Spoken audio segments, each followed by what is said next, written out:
Good morning, everyone. 9 o'clock on a Monday morning, June 9th. I'm Jane Monreal. You are watching Live Impact News on WCNC Plus. Hope you enjoyed the weekend. It was a pretty muggy one here in the Charlotte area. And so we have several storms lined up for tonight, I believe. That's why we're bringing in meteorologist Chris Mulcahy right now. He is in studio.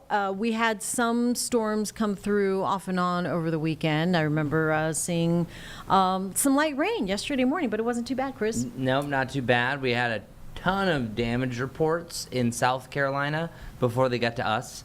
And then also even yesterday saw a decent amount of damage reports in the eastern side of the Carolinas, but not for us. So we've been pretty good. And actually, we're kind of dealing with more of a second hand, like it's a hand-me-down storm. So this isn't directly generating during this time frame, which usually tempers our severe expectations. But we're still going weather alert for just the worst case scenario.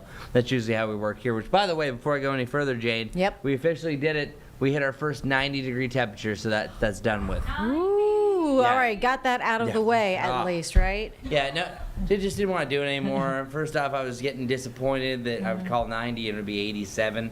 But finally, we hit 89 on Friday. It was 91 on Saturday. Yeah, felt it. You did feel it, yes. Yeah, I was out at Taste of Charlotte. Yeah, that was also mugging. Our hottest feeling day, too. We had a peak heat index of 95, which you also felt during the Taste of Charlotte. Yes. So here's looking at today's highs. Very similar to what we had on Friday. High temperatures in the upper 80s. Do have a slight heat index. The information to the right of your screen showing 85, feeling like 87 to kick off the afternoon. Also, what you're seeing in the background is a live look over Monroe. Ignore the blurriness on the bottom. I don't know what the camera's doing there, but luckily I covered up with a bunch of boxes. But the blue, that's the important part. That is pretty much what we have for the entirety of this morning. It's usually around 11:30 to 12:30, so literally during our midday and noon show, that you'll start to see these teeny little dots that turn into bigger dots. And what I'm talking about is those fair weather cumulus clouds. I think we start to see that set up, but the end of the day should likely be a mostly, let's call it a partly sunny type of day. So that means about like 60 to 70% cloud cover as we have our next chances of storms to roll in. So our weather impact window, the time that we need you to be weather alert, is between 6 p.m. and 2 a.m. Admittedly, Brittany last night had 8 p.m. to 2 a.m. I only extended it a little bit earlier because I was seeing signs of a few storms that I think would definitely be under the weather alert kind of umbrella. And the gusty winds, I think, is number 1, dangerous lightning number 2, but there's also a chance for an isolated tornado. That threat has gone way down, though. So also last night we had a 2% chance for tornadoes per the Storm Prediction Center. That is not the case for right now. Okay, so we're starting at 6 o'clock. It's the beginning of our window. See these storms just to the south of Sherrod, the one right around Chester, one close to Shelby. Those are the ones why I opened up our window a little bit earlier, because I think those could be strong enough to cause potential wind damage, maybe a few wet microbursts that come along with that. But watch what happens as we work our way through the evening. If this scenario comes to fruition, I want you to pay a special attention here. Let me bring up a tool that'll help you point it out, because I'm not at a green wall to point it to things. Right here. If you're starting to see this, where you have a little line, a little bowing segment, and then it starts to turn into this, that's the whole reason why we are going weather alert, because this is the worst case scenario that our HRRR is showing, which has been aggressive this season. We'll also say that. That's why I'll show you a different example. But it's whenever you have this is called a bow echo, or as Carlene likes to call it, a little shrimp. Yep. That little shrimp head can bite you, and that's where you have a spin up that potentially could happen along it. Once you get to about 1 o'clock, we're pretty much closing our window. But I'm still going to keep it wide open from about 6 to 2. I usually don't like to do that. I like to keep it 6 hours or less for planning purposes. But we just have so much that's moving through the area at that point. That's where we're keeping it wide open. Also, our tornado parameter moves a little bit. Whenever you see the number move, there's a chance. Whenever you start to see it really move, like up to about 1, then that's a big time tornado threat. We don't really have that, so that's also super low. Check out our rotation tracks. We only have 1 streak through the area, and that's close to about 11 o'clock to midnight, so we would have the outside chance that that comes to fruition. And as far as how much rain that we're going to see with this, it really just depends where you are, because I think some swaths that we see some heavier rain could have up to an inch when this is all said and done, while others are only seeing less than 5/100ths of an inch, so that's also all over the place. One more thing that I want to show you, and let's see where this is, so I'm all out of order since I came over here. When we do the stream, I'm just clicking on things, and then I was like, what the heck were you doing, Chris? Yeah, take your time here. So you're 68 hours, so I'm essentially showing you what I just showed you, but this is the other model that likes to update every hour, the one that I trust more. HRRR and I have had some battles on and off. This one has been the most trustworthy. One thing that does align is we have a chance for those isolated clusters of thunderstorms earlier on in the afternoon. That's right around 6 o'clock. Same thing. And then once you get to about the 8 to midnight range, we're having the leftovers of these systems that are coming from the southwest. This one has the rain arriving a little bit later on, but I truly think after 2 o'clock, a lot of the energy is spent. There's the slightest chance that we're talking about a severe thunderstorm after 2, but rain could still be around, especially east of I-77. And then we move on to our next measly wimpy rain chance. This is a cold front that pushes through. It's actually going to be a really humid day for your Tuesday, but you have the slightest chance there could be some storms that bubble up right along that front. 1 to 5 is my window there. Not anything severe, not weather alert, just general chance for thunderstorms. And then after that, actually things are trending in a good direction. As far as the mugginess goes, oftentimes during the afternoon, those values will actually come down a little bit, and that's exactly what's happening today. And then we start to see it ramp back up close to about that 70 range thereafter. That's where it doesn't feel great. And if I were to pick my pick of the week, as of right now, it's Wednesday. So, okay. All right, so the reason why we're doing that is Wednesday, 1, looks like the only day without a chance for a pop-up shower or thunderstorm.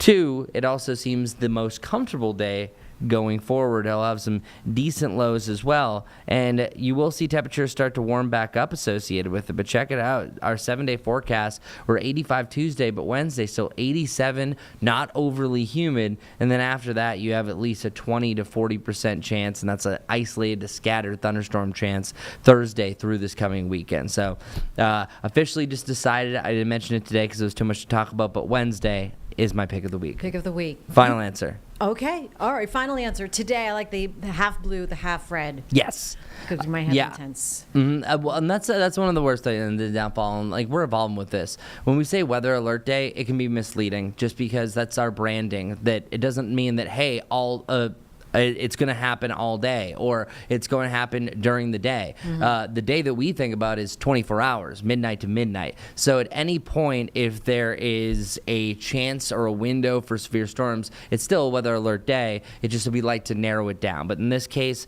absolutely, you have nothing to worry about now really until the late afternoon. It's really after 6 o'clock that I think we have anything that could be an issue as far as really an impactful storm. Yeah, it actually feels pretty decent out right now. Yeah, no, it's less humid than this weekend already, so that's good. It will come back up tomorrow before coming back down before we do June for the rest of June. Exactly. The way things it seems. Settle in for the dog days of summer. You went to Savannah Bananas over the weekend. I did. Was it kind of sweltering, but it was fun? Yeah, it was rough humidity wise. Also, the line you have to do to get in if you don't come way earlier like everyone else just shows about how big this event is. Yeah, huge. Not to sneeze on the Panthers' performance or their attendance, Achoo. but wow. You talk about a turnout, and I believe that they broke a record as far as the biggest stadium crowds for the Banana Ball, so glad that Charlotte owns up for now. But no, it was wildly entertainment, and there's a lot of respect for them to turn around something like that, because the owner of this at one point was doing things in Gastonia. Yeah. So yeah, Grow? Oh wow, Like that? No, he Fantastic. found something, but then it's not just about money and success. The joy that was brought to all ages. Like literally, there was one girl that was on the field that was dancing where everyone in the crowd had to dance like she was. So seeing her joy, to proposals after the game on Friday. It just was really nice to see so many people having fun. Yeah. And that's what Banana Ball is really all about. That's why they sell out. Yeah, All and right. beating the party animals. Good energy all around. Chris Mulcahy continuing that vibe into this Monday morning as we are looking at maybe some. Did you just dab? The hula. All right. I could. I'll give you the dab. You know? All right, Chris Mulcahy bringing us some good, some bad, something to be alert. Something in between. All right, that's what he does. Thank you so much. We'll see you a little bit later here Bye. on Live Impact News. I want to bring you a live picture right now of Los Angeles as we turn things to something more serious across the country and certainly on the West Coast. This is a live picture in L.A. where protests started over the weekend. California Governor Gavin Newsom pushing back against the threats of the Trump administration officials on these ICE raids that happened yesterday, and things got out of control. 300 National Guard troops patrolling the streets today after the president activated them. And this is an ongoing political clash now between the Republican White House and the state's Democratic leaders, including the governor. As violence continues, they do have forces set out and more possibly on deck to be deployed. Here's NBC's Chris Pallone in Washington with the latest. As violent unrest in downtown Los Angeles spills into a fourth day, President Trump is defending his decision to deploy National Guard troops there against the wishes of California's governor. We're going to have troops everywhere. We're not going to let this happen to our country. We're not going to let our country be torn apart. The protests began in response to ongoing immigration raids. Federal agents arresting about 150 migrants around L.A. Military violence under Protests, which started peacefully, turned violent, with demonstrators burning cars and throwing bottles and chunks of concrete at police. These kids on the car, the folks that are taking advantage of this, these aren't peaceful protesters, a lot of these folks. California's Democratic Governor Gavin Newsom blaming President Trump for inflaming a tense situation. It's the first time a president has activated a state's National Guard force without a request from the state's governor since the civil rights era. Donald Trump has created the conditions you see on your TV tonight. He's exacerbated the conditions. In D.C., lawmakers divided. My concern, of course, is that this inflames the situation and that he is hell-bent on inflaming the situations. One of our core principles is maintaining peace through strength. We do that on foreign affairs and domestic affairs as well. I don't think that's heavy-handed. Meanwhile, the administration is threatening to arrest any state and local officials who interfere with immigration enforcement. If you stand in the way of law and order, they will face charges. A political standoff still simmering as the situation on the ground boils over. Chris Pallone, NBC News, Washington. And Governor Newsom, you saw there speak to NBC. He actually took a couple of minutes. He was over at MSNBC. This is their interview right now on Live Impact News. This previously recorded, though, at MSNBC studios. Well, I mean, look, Donald Trump has created the conditions you see on your TV tonight. He's exacerbated the conditions. He's, lit the proverbial match. He's putting fuel on this fire ever since he announced he was taking over the National Guard. An illegal act, an immoral act, an unconstitutional act, and we're going to test that theory with a lawsuit tomorrow. Well, under his executive order, it specifically notes, and under what the DOD did, is they had to coordinate with the governor of the state. They never coordinate with the governor of the state. I've worked with the National Guard. We've deployed the National Guard. We did 3,000+ folks have been doing logistics work and fire recovery work, and they're fighting the fires, the rattlesnake teams. We did the same back in George Floyd. We have no problem working collaboratively in a mutual aid system with local law enforcement, but there's a protocol, there's a process. He didn't care about that. And the worst part, he completely lied. He said in a tweet that everything's now safe, everything's fine. Is that the case, Mr. Trump? He said because he deployed the National Guard. The Guard hadn't even been deployed when he said this. It's Orwellian, simply lying to people. Unconstitutional, illegal act, his mess. We're trying to clean it up. There's a lot of these folks, a lot of great people out there doing the right thing, but you get these insurgent groups coming in, sort of these anarchists that are in there to create real problems. And they're just playing right into Donald Trump's hand. And they need to be called out. They need to be arrested. It is wrong to destroy other people's property, and it is wrong to create the conditions that only exacerbate this. But Donald Trump, at the end of the day, is the sponsor of these conditions. I mean, where's your decency, Mr. President? Stop.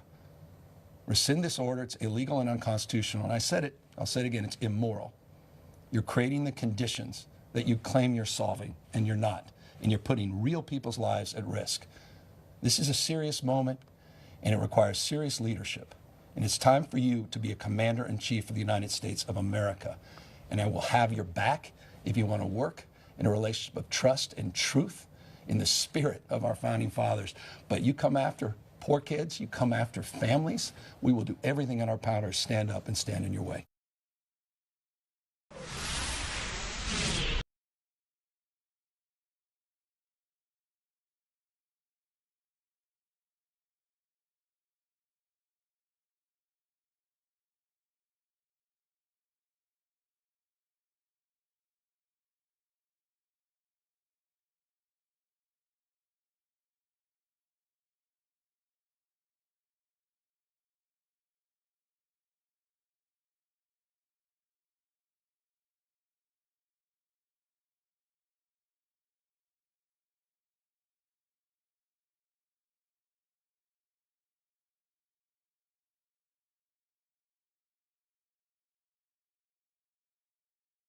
And two people suffering some gunshot wounds there. We are waiting to get some more information, but a scary situation right there on the Las Vegas Strip. We are going to monitor that story. In the meantime, here in the Charlotte area, some local advocacy groups are trying to prevent another family from having to deal with a senseless tragedy. Shooting, an event now, a Stop the Violence event, followed this weekend, and we want to listen to a couple of those interviews now here on Live Impact News on WCNC Plus. Today we're having my 5th annual march. My son and my grandson were killed 5 years ago, and we have this march every year for gun violence. We are in gun violence month. So we're just out here to do some prevention work, some awareness, and just bring that to the community. There's a lot of shootings that's been going on here lately, and I think events like this helps to calm it down a little bit. You know, hoping that people will come by, they'll see us here or see us marching and know that we stand for something. You said you've done this for 5 years now. 5 years. Tell me a bit of the impact you think you guys are having at these marches. This is the first year that I did not have my band. I normally have a band. They are graduating today, so I won't be able to have a band. But I feel like by having marches, it impacts people by them hearing the chants, seeing us out here. Even though it's 100 degrees out here, we're still out here and we're still going to march for a cause. And that cause is for putting down guns, stopping the gun violence. And obviously you've suffered loss through this. So those in the community have also suffered something similar, and those who obviously haven't gone through that, but to help them prevent that in the community, just touch a bit about your personal experience with that and how you hope to impact the community that way. Well, I lost my son and my grandson 2 months apart. I started this march. Actually, my grandson started this march before he died, before he was killed. And we've been marching since then. I do know that a lot of people look forward to this march. I have had a lot of feedback from this march in the past. So I'm just looking forward to it today and the impact that we will have on this community, because as you will see, while we're marching, people will start to come outside and wave and all of that. So I'm looking forward to it. The Angels of Mercy have been on the front line when it comes to stopping the violence. And a lot of times when family members lose their loved ones, they don't have that ongoing support system. So it was important for my organization to continuously provide support to the family members of the ones who have, lost their loved ones to gun violence.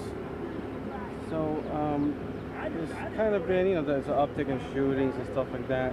How important, kind of touching on it a little bit, but how important is events like this for the community to help curb the violence? Well, I mean, it takes a village. So without that village, right, without everyone coming together, right, because character education is the crux. If you got a mother that's on drugs or a father that's incarcerated, who's going to help raise him? School system can't be responsible for it. So we as the community has to come together, events like these right here, and we have to take these kids up on our wing and teach them better than we were taught. Sure. And I think she told me this has been going on for 5 years. You've been involved all the 5 years? Yes, sir. And I guess tell me a bit about the turnout. How does the community feel about when they see you guys marching and stuff like that? Well, I mean, a lot of people are afraid, actually, right? Because, they live in these communities that are plagued by gun violence. So, the drug dealers and the robbers, they're predators. I used to be one. So I know exactly what it is. And, a lot of people are afraid to come to events like this because they feel they'll be targeted. So when you see low turnout, it's a derivative of the fear. And that's what we have to do. We have to come together, and especially whenever you have law enforcement there, law enforcement is the one running to the bullets.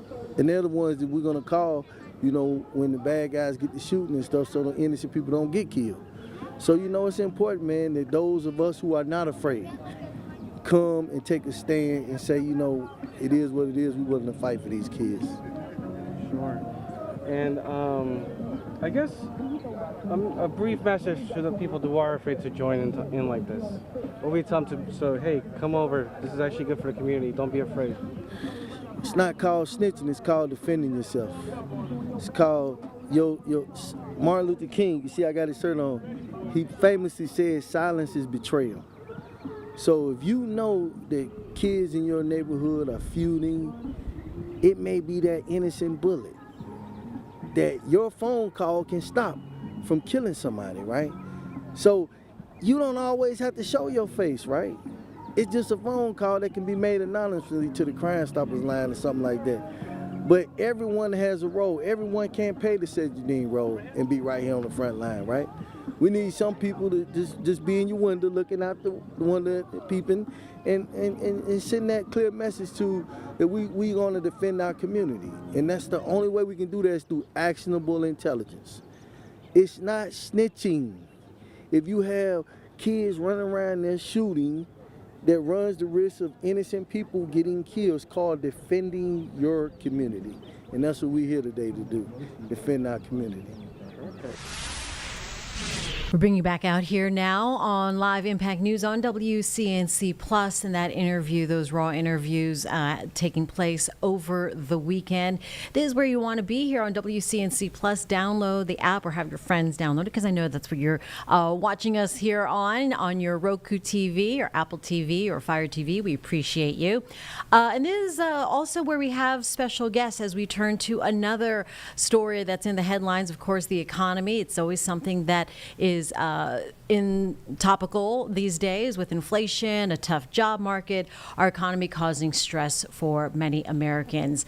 Something that you wouldn't correlate that to, or maybe you have, is the financial pressures that it plays a role in for the decision to have a family or not. So joining us now to discuss these findings this morning is Lydia Gillick. She's the Vice President of Employee Benefit Solutions at Securian Financial. Lydia, thanks for joining us here this morning. Let's start with the big picture. Walk us through the study about how the economy is affecting people's decisions to have children. Great.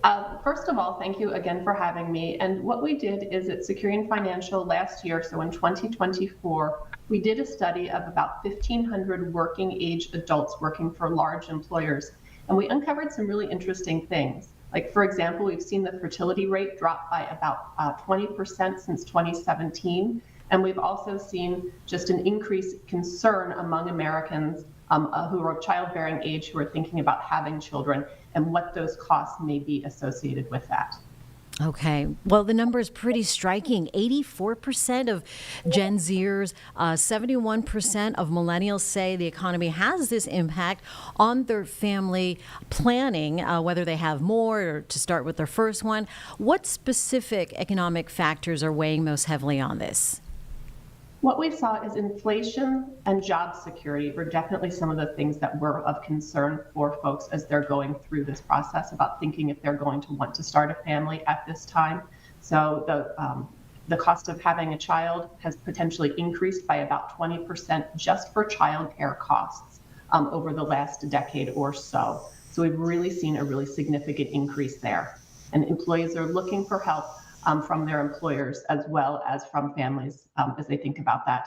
They're also really thinking about not just having that first child, but in a lot of instances, if it may be a second child, or in some instances, we also have families who are sort of in this time frame in their lives. We're also looking to take care of older family members, so they can be a bit of a sandwich generation, having pressures from both ends of the spectrum. Wow. So with these rising costs and people already struggling, how are folks or families trying to cope with these rising expenses? As I said, a lot of them are looking to their employers for help for these kinds of things. So employers can offer benefits that are able to help support those employees as they're going through this process. A number of employers offer fertility benefits. At Securian Financial, we offer a benefit that employers can choose to allow employees to opt into, a hospital indemnity product that can help offset the cost of that hospital stay associated with that newborn child, both for the parent, the mother, as well as for that newborn. They're also looking for things like flexible time off, thinking about maternity and paternity care, and then also caregiving benefits are three of the things that really came to the top of the pile as we were looking at the survey results as part of this. Yeah, taking care of the very young, taking care of our elderly. So what could companies be considering looking ahead, some of the emerging benefits that would really be a win-win for both employee and employer? I think one of the things that employers can do is think about their PTO benefits, so their paid time off, making sure that there's flexibility associated with that. Historically, we've had sick days and then vacation days, but sometimes creating a single bucket can be very beneficial and allowing for flexibility when appropriate, making working from home so somebody can care for a child if they're sick for a day or something of that sort, taking a newborn in for visits, for hospital visits or doctor visits can be an important thing to do. Also thinking about both, as I said, maternity and paternity leave, definitely things that are important, and we're really starting to see more and more employers leaning into the idea of paternity care. We've also definitely seen employers really increase their interest in voluntary benefits, like the hospital indemnity product that I alluded to earlier. Sounds a little bit scary, but it pays for hospitalizations, and those can be hospitalizations for things like maternity care. So when you have that child and you're in the hospital for several days, something that definitely can be beneficial. And then again, caregiving benefits are definitely something that we see as really appropriate, as many people are again dealing with that sandwich generation and things of that sort. It's interesting as we are talking about families that are struggling, but also employers, those smaller businesses that want to take care of their employees. Where should they start if they want to provide some of these benefits, but are in a tight position as well? There are a lot of benefit brokers out there, both some really large organizations that may be family names, but you can also look at a small employer benefits broker in your area and really reach out to them and find one that it best suits your needs. They can help you go through that RFP process and find the best carrier for your needs very specifically. Something else that is really helpful for employers to do is actually ask employees, what are the most important benefits to you? One of the things that our survey found is that the Gen X population, as well as the Boomer population, did not have concerns about these increased fertility benefits, as you might have expected, because they are more beneficial to the younger populations. So there is really an empathy across those generations that is heartwarming to see. So ask employees. Heartwarming indeed. Interesting information there, Lydia. Thank you for your insight. Talking from Securian Financial. All right, take care. Good information and definitely food for thought as we trying to navigate the workplace and family and all of the things, work-life balance. All right, we want to take you now to Dedham, Massachusetts, as we are coming up here on 9:30 on Monday morning, and you are watching Live Impact News on WCNC Plus. This could be the last week of the Karen Read retrial. The defense is up. They've been up, calling many crash reconstruction and other forensic experts. Karen Read, of course, is accused of killing her boyfriend back in 2022 at a house party. Her boyfriend, John O'Keefe, a Boston police officer, that party they went to, more Boston police officers. Her defense team saying that she was framed. And so it ended up in a hung jury last year. So again, this is the retrial. This crash reconstruction expert returning to the stand this morning. Let's go ahead and listen in here on WCNC Plus. She cannot say that would have resulted from the impact with the SUV rear profile. She can say Mr. O'Keefe did not have bruises on his legs. She cannot say from bumper contact, but she can say as shown by dissection of leg tissue and muscle at autopsy. And she can't testify to anything else in that paragraph. Your Honor, is the court ruling that she cannot say anything about the human body contacting a motor vehicle? That sounds like what the court's saying. No. I think that's too narrow a ruling. It is. You can put this in, what I said you could put in, can come in, and the rest cannot. We could. And just for point of clarification, if I ask her, would you expect, I'm just going to make it a hypothetical, would you expect if his legs were contacted by a moving vehicle, would you expect to see bruise or contusion? What do you say about that? I don't object. One, it's leading. Secondly, well, I'm not asking the question. Secondly, this is asking to have Dr. Lavasada do accident reconstruction. She's not assessing a wound. I'd ask you to consider the case of Commonwealth versus Tompkins, the appeals court. I think we provided at 105 Mass Ave 1124, 2025 case. And a similar attempt was made to try to use Dr. Lavasada as a biomechanical accident reconstructionist. The trial judge did not credit her proffer and found that she failed to meet the requisite criteria pursuant to Daubert Lanigan. And so recently it's been found by at least another court that she is not competent to do this. Because she's a medical examiner, does not allow her to come in and start endorsing or vouching for the ARPA witnesses. They already have witnesses to do that. And so, not only on page 18, going back to page 17, about the pattern injuries, unwanted injuries to a light, she would only know that if she had the training experience. I'm sorry, where? You said on page 17 you would allow Mr. O'Keefe's pattern injuries on his right arm do not correspond to injuries that could have been produced by irregular fractured plastic pieces impacting his arm. That's not her role as a medical examiner. That is the role of a reconstruction or a biomechanical engineer. And she clearly is not competent, at least as cited by the appeals court, to have that type of opinion. And so there's one thing to assess for, which is another to try to correlate or draw a distinction between the wounds in a car collision. It is essentially giving an opinion to the jury, he didn't get hit by a car. That is the core fundamental theory of the defense. This is simply trying to bootstrap another witness to give that opinion. That's improper. All right. Sure. Mr. Brennan's going to cite the Tompkins case. He needs to cite the Tompkins case. That dealt with a situation in which the witness was called and she was asked by the lawyers, specifically in that case, the people that called her, the lawyers that called her, to opine about blood-stain pattern recognition, blood spatter evidence on the driver's seat versus the passenger seat, and what her opinion was about who actually was driving the vehicle. It was a rollover collision in which people were ejected from the car. She was then asked to opine about blood-stain patterns in the driver's seat and whether that was more or less consistent with the blood, the originator of the blood, one particular individual, was he more likely in the driver's seat or the passenger seat at the time of the bleeding, and was it before or after the rollover?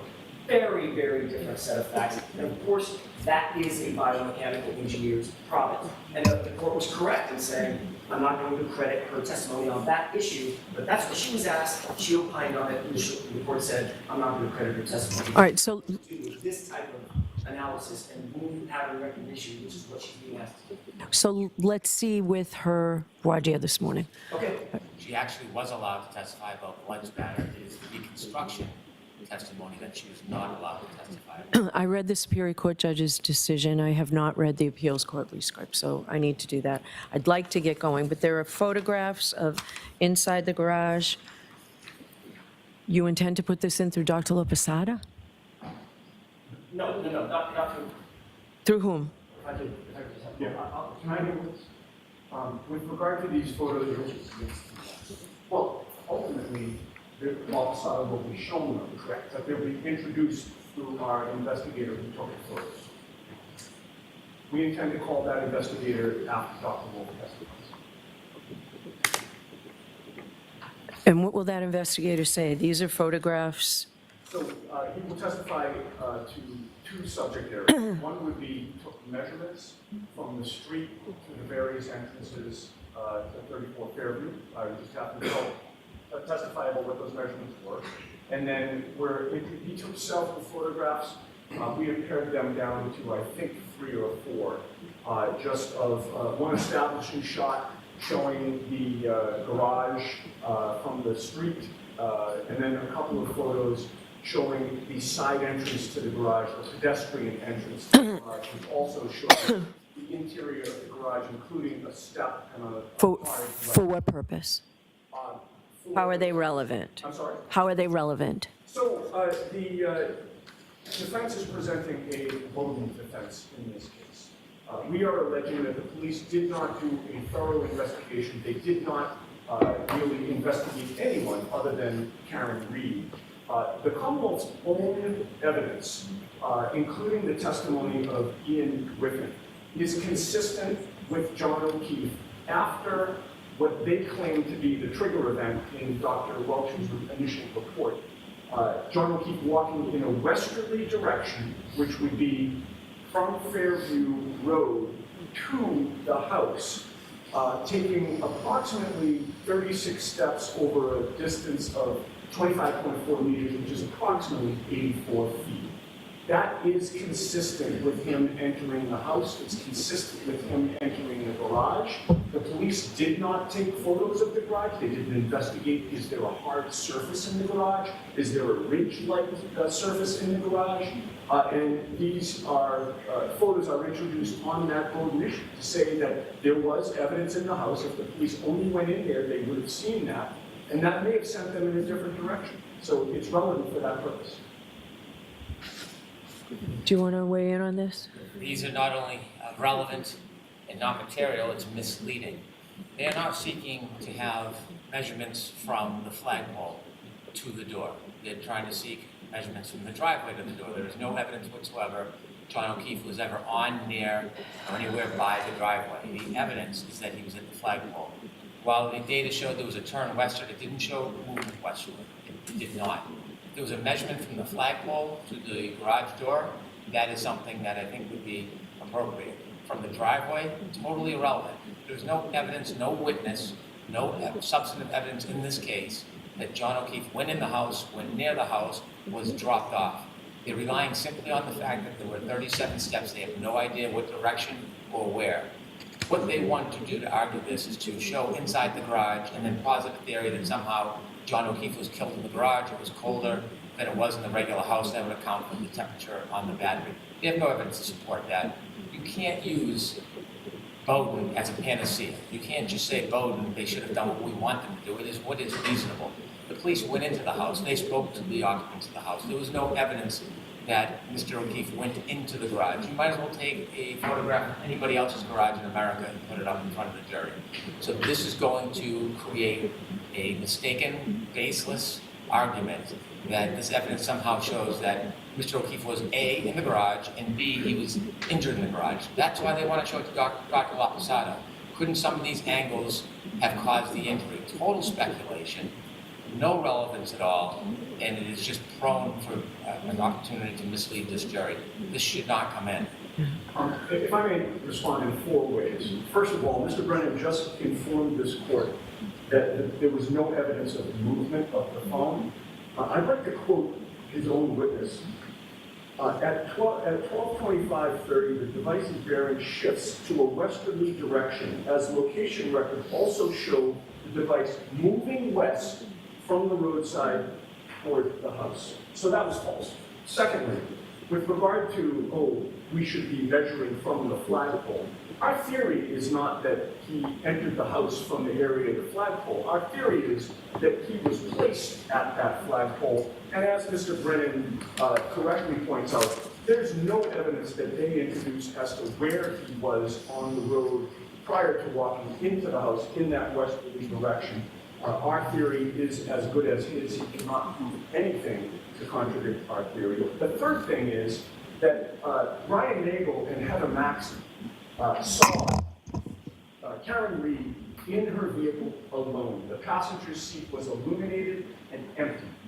John O'Keefe was nowhere in the area of that vehicle. He was not in that vehicle. There's only one other place that he could be, and that is in the house. So finally, the fourth point, Your Honor, this court has continually always done, as the court should, a 403 analysis.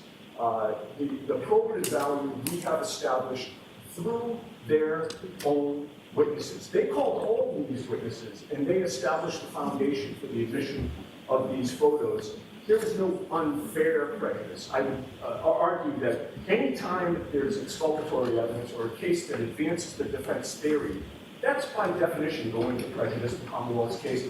This is not unfair prejudice. He is allowed, Mr. Brennan is allowed to cross-examine this witness and to make whatever arguments he wants to make about the likelihood of the garage being involved or not.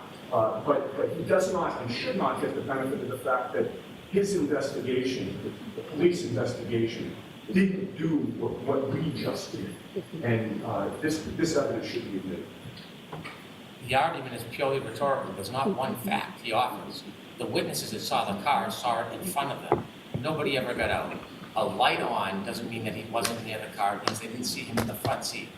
So there is no evidence that Mr. O'Keefe went anywhere near the house, on the breezeway, in the door. It is speculative. It is baseless. They want to take that baseless argument and then bootstrap it to Dr. Laposado to further speculate that something in the garage that could have caused the injury. That is not Bowden. That is not a due process right. That's not 403. It's empty. It's no factual predicate whatsoever. Okay, so... The only other thing, just to put a cap on this, the location data circles, again, Mr. Brennan's own evidence, he introduced it, puts John O'Keefe and the House. All right, so I'm going to allow you to do the measurements. These photos will mark for identification. The photos are not admissible. So, all right, Chrissy, can you just mark those, please? All right, let's bring the jury over. We will do, Mr. Jackson, how long will you be with Dr. Wolf? Probably 20 minutes. All right, and depending Yes. on that. All right, so during the morning recess, we'll do the voir dire of Dr. Lopesada. All right, bring him on over, please.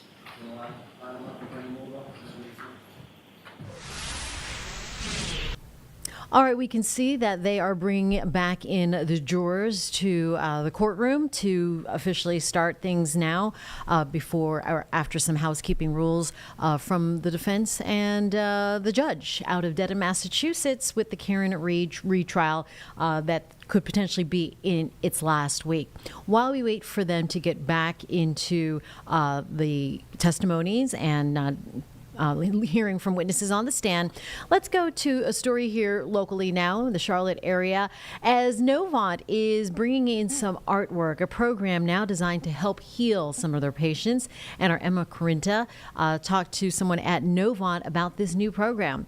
This is previously recorded here on WCNC Plus. And it's now been a week since the A Slice of Life, Art of Everyday exhibit opened at Novant Health Presbyterian Medical Center. Can you just tell me a bit generally about what is featured in the exhibition? Yes, there are 28 pieces featured from artists ranging from school children to professional full-time working artists in our community. We have oil, watercolor, photography, mixed media, all works of art that are either framed or placed within our cafeteria space at Presbyterian Medical Center. So where we get a lot of visitors and people spend a good amount of time and are able to view the art. Yeah, I got a chance to see some of the photos, and it's really wonderful to see it all come together. What's the initial reaction been over this past week? It's been really positive, and I think one of the best parts is that when people take time to reflect, they start to tell you how these pieces of art remind them of stories of care, or how one of the artists shared that he was so excited to see his picture up because his mother had a stroke and had been treated at Presbyterian Medical Center. And so now to see this piece in a place where he had sat kind of quietly and trying and contemplatively, to now see the brightness and the color in that same space was really inspiring to him. So it's been a positive reception. On that first day, we sold over 20% of the collection, all proceeds going directly to the artist. This is just an opportunity for the artists to display their work and to kind of inspire our patients. But yes, it's been a really successful start. That's great to hear. With the artists involved, I know you mentioned it's some professional artists, some students, some children. What was the process like working with artists of all different walks of life on getting their creative process to life? So it is so, the interesting part is we just had to open up our doors. There are so many creatives doing amazing work within our community that we put the call out with our arts partner, the nonprofit Charlotte is Creative. And in just a couple of weeks, we got over 300 submissions. So it was more kind of deciding from all of the folks who are excited to be a part of this show what fit and what we could fit in to our cafeteria. We thought, oh, maybe we'll do 15 to 20 pieces. And then we were at almost 30 by the end because there were so many amazing submissions. So it was really just finding things that brought life.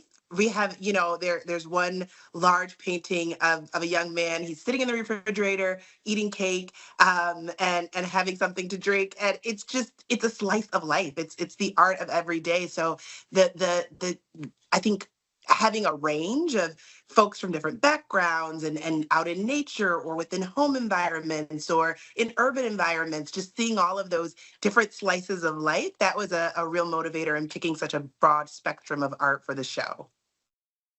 I know you mentioned a good chunk of the pieces have already been sold, but for the pieces that are still available, what sort of price ranges should people expect? So it, just as I said, because we have from school-age children to professional artists, there are pieces in the low hundreds to the low thousands. So there are some pieces from professional artists that are a little bit more high end, but there really are accessible pieces for almost everyone within the show. And I know this exhibit comes a few months after Novant's launch of the Art of Remarkable Care initiative. How is that initiative connecting Charlotte's art community to the medical needs of the Queen City? That is such a great question. I think sometimes people don't expect art to be a part of healing, but evidence shows us that beauty inspires healing. It can bring calm, that working on arts projects and being involved in the artistic and creative process works well with our neural pathways and can create a sense of peace, reduce anxiety, that being in community of art reduces loneliness and depression. And so we think of art as a healing tool. We use it within our integrative medicine clinics already. And so we already knew that art was a tool of healing. By bringing the community in and demonstrating that this is a part of our care, this is a part of what we believe to be important to the healing process, we hope it encourages people who might be nervous. It's sometimes scary to come into a hospital. You think treatment might be white blinding lights and plain hallways. And really, we want them to know that our environments are actually made to be inviting, to be welcoming, and to be healing. And that we do that not just by ourselves, but through our community, that everyone is represented and a part of our healthcare process. And art is a way that we can express that passion and that commitment. You just touched on this a bit, so that's great. But would you say, or why would you say it's important to bring art and creativity into spaces like hospitals? Yeah, I mean, first of all, as I said, it is evidence-based that art contributes to healing. But also, we are a part of the community at Novant Health. We are here to bring healthy experiences and create healthier futures for every single member of our community. And we realize that only a small percentage of your health is driven by what happens when you walk into our doors. There's also all these other pieces that determine your ability to thrive. And so when we thought about the Art of Remarkable Care, we really thought about how do we support those other parts, those economic drivers? We know artists work really hard and that it can be hard to find places to display art or to find the right audience or to be respected professionally. And so we want to think about the whole person and to demonstrate our commitment to being an economic driver in our communities, as well as interested in more than just needles and stitches. We have a broad way of approaching your healing and approaching your care and seeing you as a whole person, not just a number on a chart, but as an important piece of our community.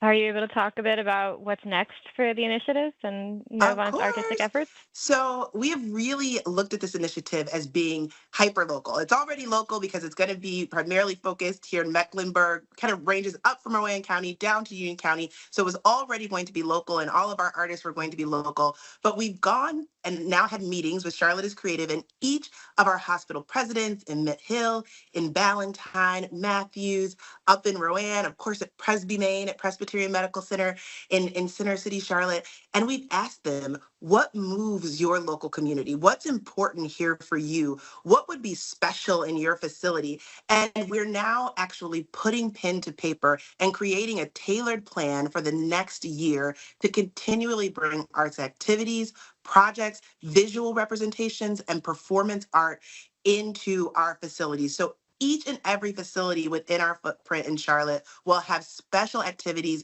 Many will be open to the local community. So stay tuned. Our next big event actually is happening on June 13th, open to the public in partnership with the Charlotte Symphony. We will be at our Michael Jordan Clinic on Statesville Road at next Friday at 7 p.m. Everyone is welcome to come out. We're having a concert. The Symphony's mobile pop-up stage will be there. Over 30 live musicians, no cost. Our mobile health unit will be there. You can get a screening, check your blood pressure, A1C. We want to make health accessible and easy and get people excited about accessing care. That's great. Is there like a centralized calendar place where people can find more events as they come out? Yes, we have our website and we will make sure, I know Caroline will back me up, we'll make sure to get you our website. And of course, our announcement for our event next Friday is on that site. And you can check for details there as we continue to add more information about our events and activities that are coming up. And is there anything else about the exhibit or the larger initiative that people should know? You're just really excited. I don't know if you can tell him, but I mean, it's been such a great way to connect to a new part of our community. It's been such a great opportunity to kind of hear more stories and to hear stories from a different perspective. We hear people's stories from the hospital, but hearing people's stories of how art fits into that journey, I've been surprised and really inspired by how people's dance or musical performance has been a part of even their personal healing journey. So it's been a learning opportunity, I think, for all of us, and we can't wait to see it continue to grow. What has your favorite part been of being a part of this experience and initiative? So, I spend a lot of time in offices and meetings, on phone calls, which I love. I love meeting with community stakeholders and being a part of the work. But I get to be a little creative. So I really love being able to participate. I am one of the folks who purchased art from the Presby Gallery already. We are, being able to participate in this part has brought creativity even to my own life. And so my favorite part is just being a part of it, meeting the artists, and opening up something new in our life. And we hope that happens for a lot of our team members. They work so hard, our doctors, our nurses, our environmental services folks, our cafeteria workers. We want to give them something fresh and exciting as well. So this is also something that impacts team members, and it's impacted me personally. That's great. Well, those are all my questions. Is there anything else that I should know? No, but we will, like I said, we'll make sure to get you specific details on the event and get you to our website so that if people want to kind of find out more details, I think that's all that we want to make sure you know. Great. Well, thank you so much. I'll keep you posted on when I know it'll be airing. All right. Thank you. Want to bring you some breaking news right now out of Gaston County. This from the Gastonia Police Department. Another arrest made in connection to a homicide that happened in April. Over the weekend, we told you that Keith McClure, there on the left, was arrested. 22-year-old McClure arrested in a shooting that happened on April 19th rather, of Jeffrey Carter, a 40-year-old Gastonia resident. Now on the right, we are learning that Jasmianta Mackey, 21 years old, just arrested as well. Police identifying the two involved in the incident that had been at Legends, located on Main Avenue, the night of April 18th, before moving to the area of Proctor Street and Hawkins Street in the early mornings of April 19th. So this coming into the WCNC Charlotte newsroom, another arrest by the U.S. Marshals Task Force, with the assistance of the U.S. Marshals Task Force, the Gastonia Police Department now has custody of two suspects wanted in the homicide of 40-year-old Jeffrey Carter. All right, let's get you back out to Dedham, Massachusetts now, where that Karen Reed retrial is now back underway. The jury is in the courtroom. They are showing evidence of reconstruction using test dummies. This is Friday's witness who continues his testimony today. Daniel Wolf, a reconstruction expert in the crash, all for the defense for Karen Reed. Featured in that photograph. That would be the right arm. Move that into evidence as next in order, Your Honor, with the court's permission. Okay. Exhibit 219. Permission to display. Yes.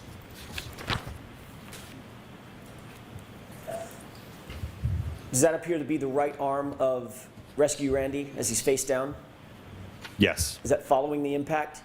Yes. Do you see any? Were you shown this photograph by Mr. Brennan on cross-examination? No, I was not. Can we highlight the right sleeve just a little bit, please? Do you see that defect in the sleeve? Yes. Do you also see some artifacts above that defect, above and to the left? Yes. Can you tell what those are? They appear to be fragments from the back window of the test vehicle when it shattered. Does there appear to be any additional, let's go back to the full frame. Does there appear to be any additional defects on that particular sleeve? There appears to be some material transfer, likely from the pavement, and also some road rash. Does that appear to be transfer from the pavement? I think that might be a shard of glass from the back window. What was the condition of the back window after this test? It was completely shattered. Okay. The defect that we're looking at, that large gash,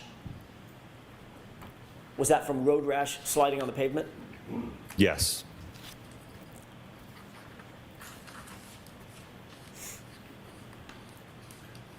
If we can go back to the full frame, please.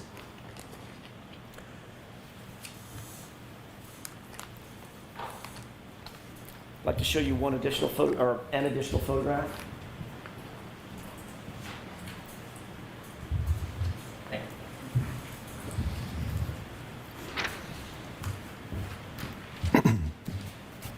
Do you recognize what's depicted in that photograph? Yes. What is it? It is the front side of the test dummy from the 29 mile per hour full-on impact test. Does that appear to be a true and accurate depiction of the condition of Rescue Randy in that sweatshirt after that 29 mile an hour impact? Yes. Move for the admission of that photograph, Your Honor, is next in order. Okay. Exhibit 220.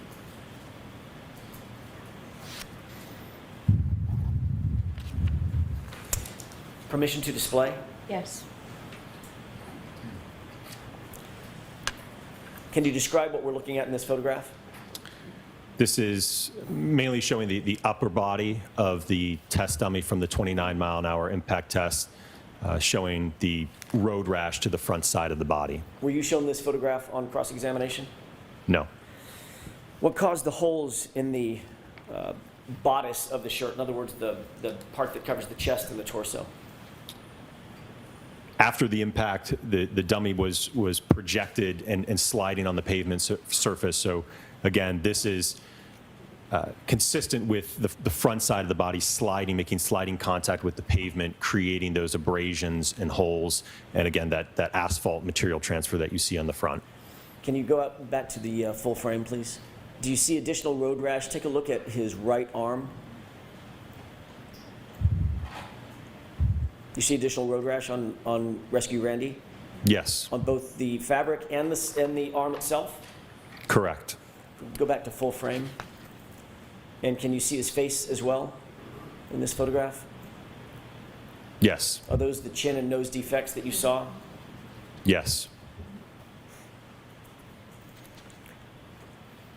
Are the defects in the shirt that you see here consistent with the condition of the shirt of John O'Keefe as you saw it in the photographs? It is inconsistent.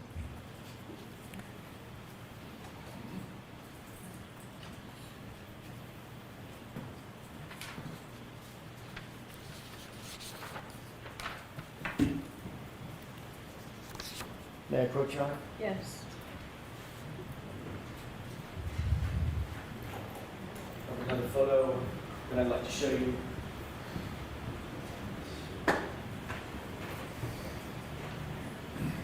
Do you recognize what's depicted in that photograph? Yes. What is that? We can take this down. It is the rest position of the test dummy after the 29 mile per hour impact test. Were you shown this on Friday? No. Is that a true and accurate depiction of the condition of Rescue Randy just from a different angle after that 29 mile an hour impact? Yes. Move for the admission of that photograph. Okay. Exhibit 221. Permission to display that photograph, Your Honor? Yes. Is this an overview of the entire body of Rescue Randy after that impact? Yes. Take a look at his torso, the exposed portion of his torso. Do you see road rash on his exposed torso? Yes.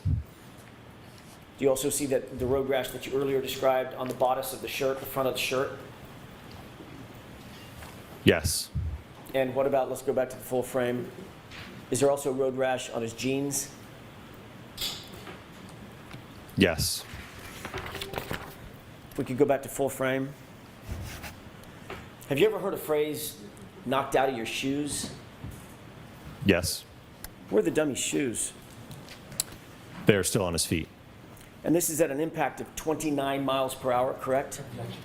What's the form of the question? Sure. What was the, tell us one more time, what was the speed? I want to bring of you this some impact? breaking news right now. This appears was to be a a live full-on press 29 conference mile per by hour a impact. number of immigration leaders in Chicago as they are speaking out against the Trump administration policies. This, of course, following anti-ICE demonstrations in Los Angeles. Let's go ahead and listen in on Live Impact News on WCNC+. To advance its hateful agenda and resorting to tactics that place people from all communities, immigrant and non-immigrant alike, in danger. Within the last few weeks, ICE agents have been arresting people at court appearances, and last week began arresting people at routine check-ins, in the process removing people from their families and communities just to meet Stephen Miller's arbitrary, racist deportation quotas.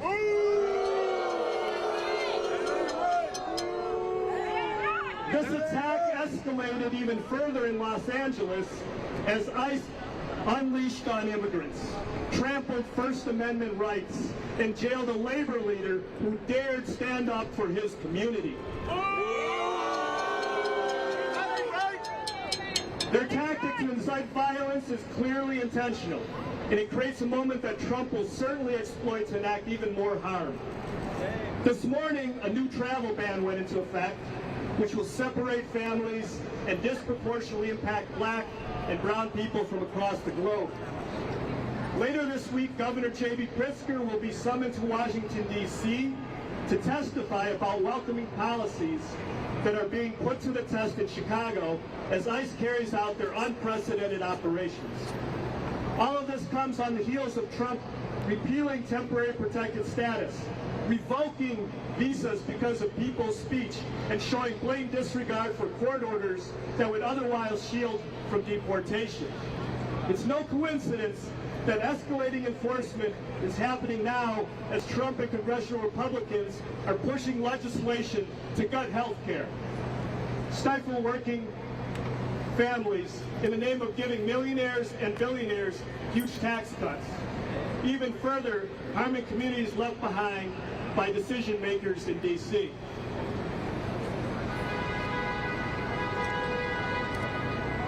But we can and will be vigilant on all fronts.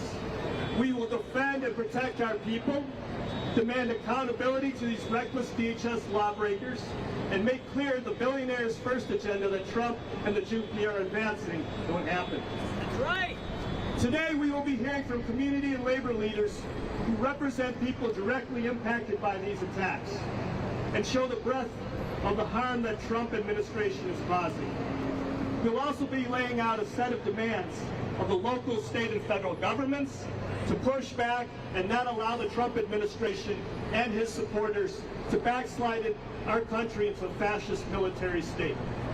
To start us off, I want to introduce Nadia from the Arab American Action Network.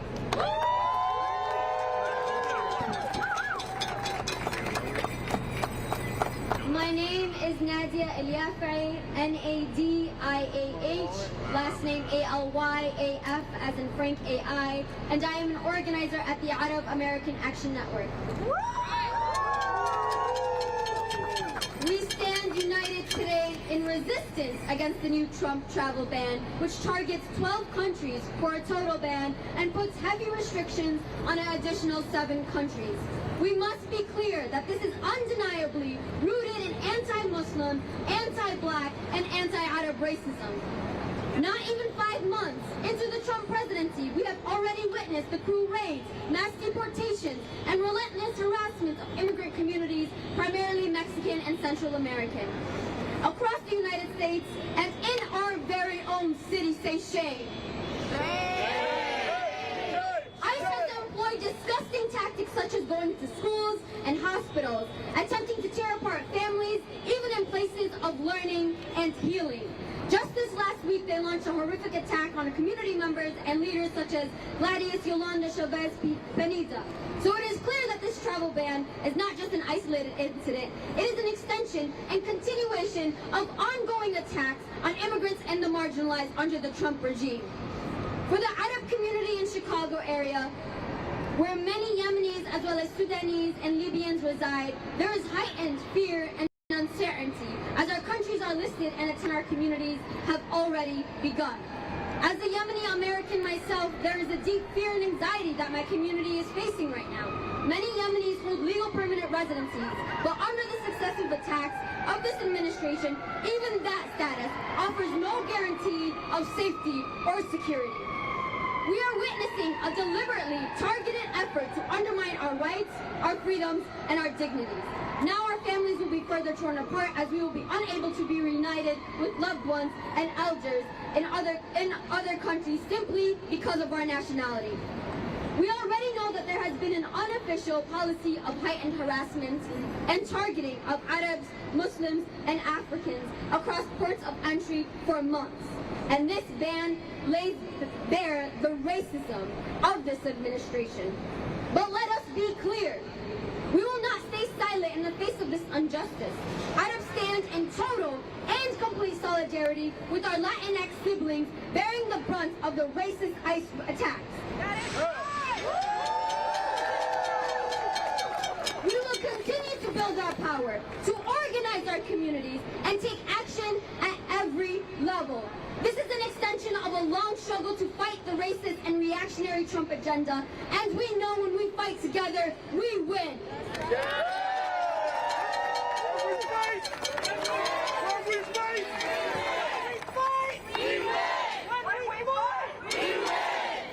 I'd now like to call Fasika Allen, the United African Organization. Good morning, everyone. My name is Fasika Alem, F-A-S-I-K-A, Alem, A-L-E-M, and I am with the United African Organization, and we are an ISA member.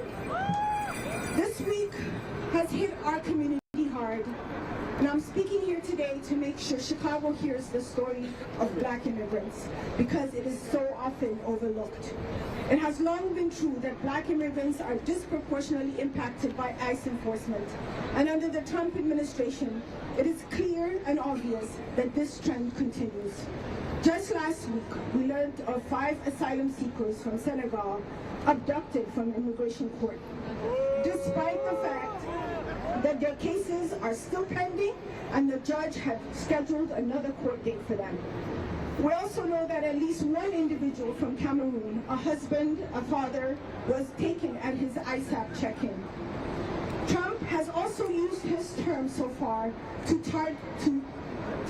make targets out of African and Caribbean immigrants, particularly by revoking temporary protected status for nationals of Cameroon and Haiti, countries that continue to experience violence and persecution. In fact, a recent report by the Norwegian Refugee Council identified Cameroon as the world's most neglected displacement crisis, with more than 1.1 million people internally displaced and at least 2.8 million facing acute food insecurity. Yet, DHS Secretary Noem believes that the conditions in Cameroon no longer pose a serious threat to individual safety and do not prevent Cameroonians from safely returning to their country. This is just not true. Civilian populations in Cameroon are at imminent risk of atrocities due to continued violence. And then on June 4th, this administration brought back its racist travel ban that includes new restrictions on multiple African countries. This policy is a dangerous revival of xenophobic and racist immigration policies that have no basis in national security and instead reflect a pattern of systemic discrimination. Labeling entire nations as threats undermines America's values of fairness, due process, and human dignity. I also want to point out that the people that are affected by these policies are our brothers, our mothers, our friends, our co-workers, and our neighbors. And this is also how we know when one of us goes missing. We want to make clear that all people deserve dignity, respect, and the right to stay, and all people deserve a community that fights for them. And that's why it's important for me to be here today, together with all of you. We join in the demand that our communities be kept whole without the threat of deportation and detention. Thank you. Thank you, Fasika. Our next speaker is Grace Chan McKibben from the Coalition for a Better Chinese American Community. My name is Grace Chan McKibben, GRACECHANMC_KIBBEN. Since January this year, Coalition for a Better Chinese American Community, together with other Chinatown organizations, have been organizing to give Know Your Rights education to our community. In recent months, in the past month, in fact, we've experienced an increase in ICE enforcement in Chinatown and Bridgeport. We have seen individuals detained, and some of these individuals have been in the U.S. for more than 15 years. They were hardworking individuals who worked and owned businesses, and many were trying to follow the process of seeking asylum when they were unfairly arrested and detained. That ain't right. That ain't right. That ain't right. The Chinese term for those who enter the U.S. across the border is 九线, which literally means crossing the line or crossing the border. There's an estimated 60,000 Chinese nationals that have crossed the border since 2023. These individuals came to the U.S. for the same reasons, using similar as Venezuelan migrants and other migrants from Central and South America, as well as African and Haitian migrants, to seek a better life for themselves and their families. The detention of these individuals deny them a path to a new life in the U.S., just as the recent TPS resentment of Venezuelans does. CBCAC, Coalition for a Better Chinese American Community, as well as other organizations that form mutual aid and social service organizations that have welcoming centers, have been serving these individuals from Asia, from Europe, from Africa, from Central and South America for many years. The Trump administration in recent months have singled out China in its attack, from restricting and revoking international student visas to unfair trade policies. We know that during the first Trump administration, we saw the White House use terms such as the China virus and Kung flu, which fuel anti-Asian hate, not just in the Chinese American community, but in Asian communities across the board. This new aggressive rhetoric will have a similar impact on Asian immigrant communities. Ultimately, all immigrant communities, regardless of which country they're from, are under attack by Trump's racist and fascist policies. As immigrant communities, we need to all stand together to fight these attacks.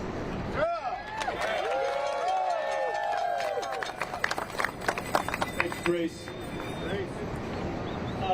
Representing organized labor today is Jeannie Castro.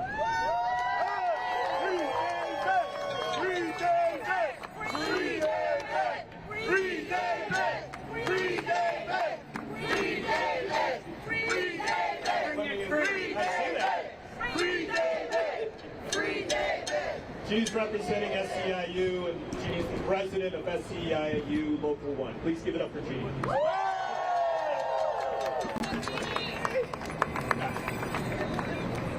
My name is Jeannie Castro, G-E-N-I-E, Castro, K-A-S-T-R-U-P.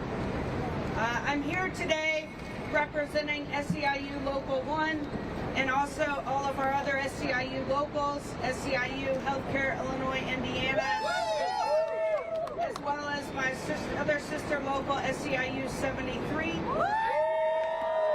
And I also am proudly representing the Chicago Federation of Labor, at which I serve on their board, who unites working people all across the city and state. So SEIU is the backbone of our city. Right. We are janitors, we are residential workers, we are security officers, we are nursing home workers, we are healthcare workers, and we are public sector workers. We literally are the backbone of this city. That's right.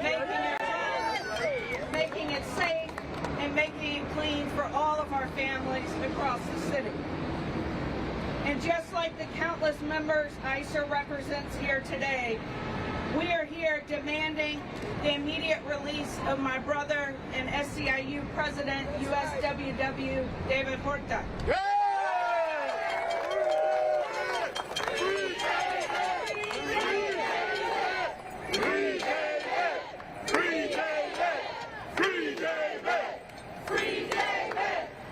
He was wrongfully detained among many other immigrants in the latest ICE raids in California on last week.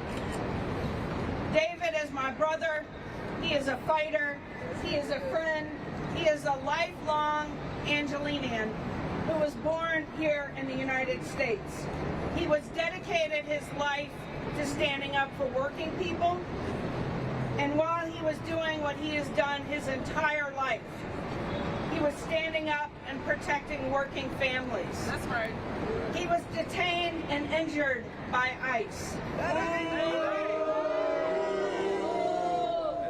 What happened to David on Friday is about more than just a single leader, though.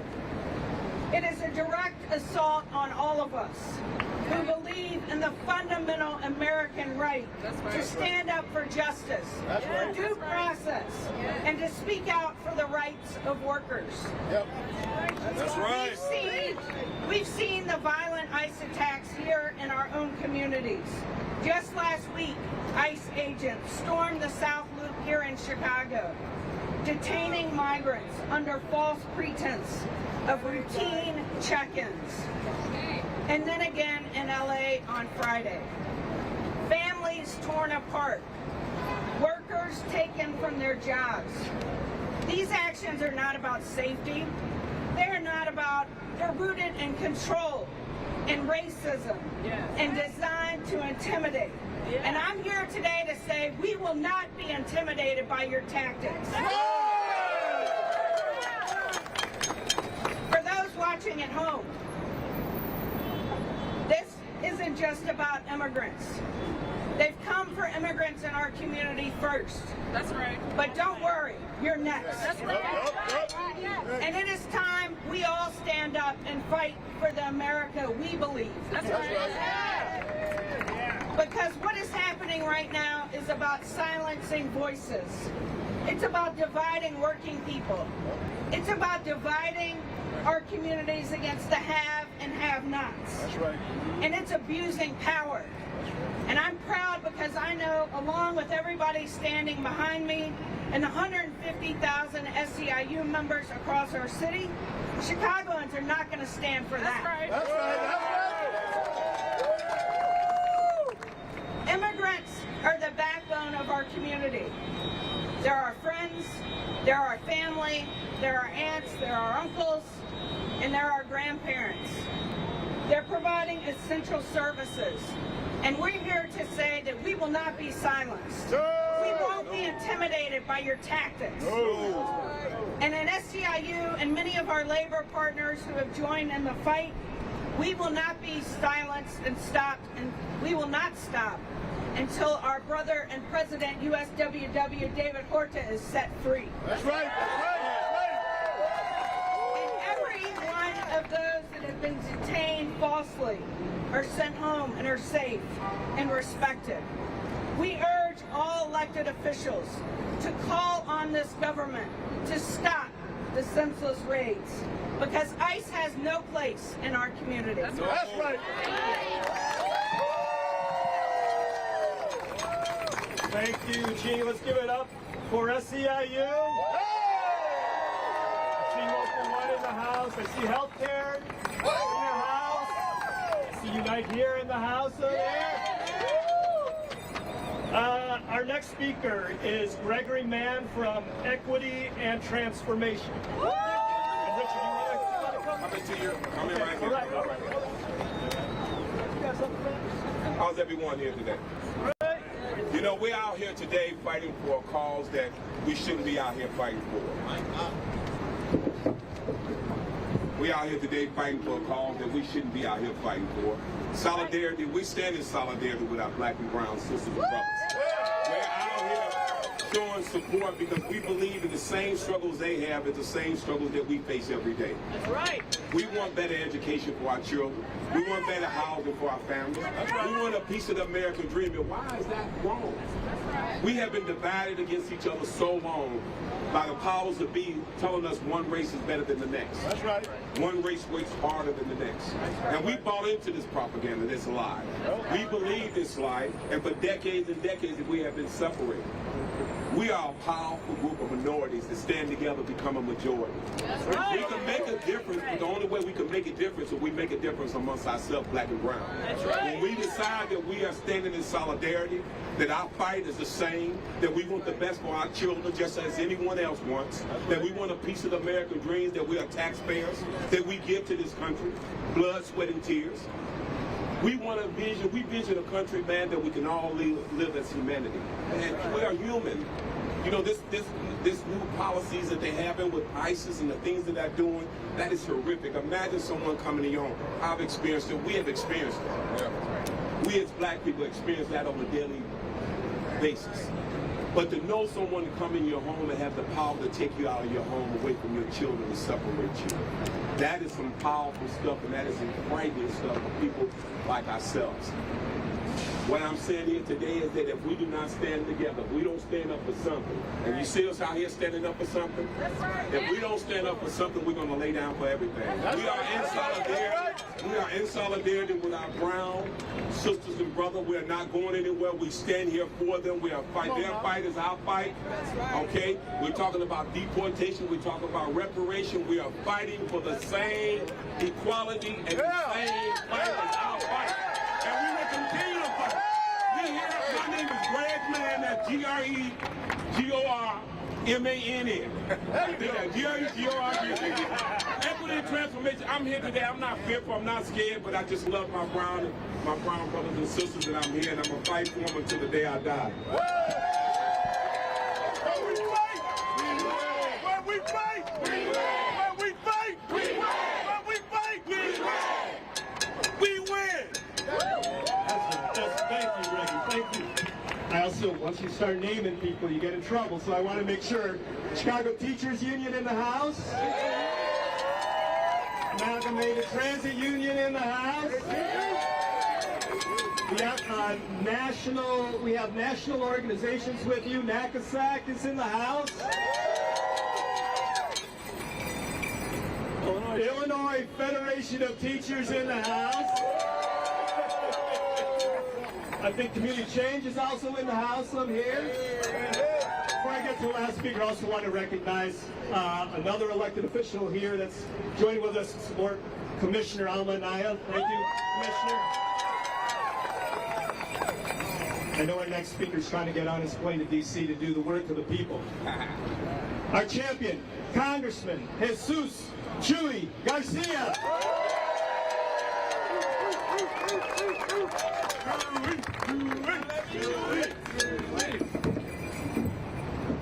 Let's give this a try.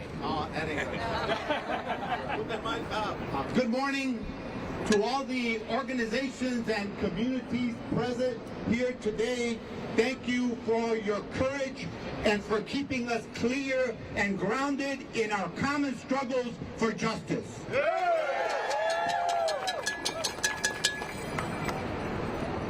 What we saw last week and over the weekend wasn't lawful enforcement. No. It was a belligerent power grab. Yeah. ICE raids.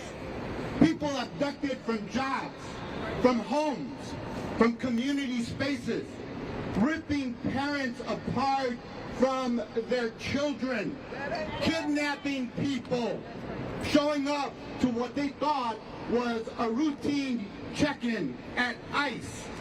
National Guard patrolling our communities like we were the aggressors. This is cruelty with intent.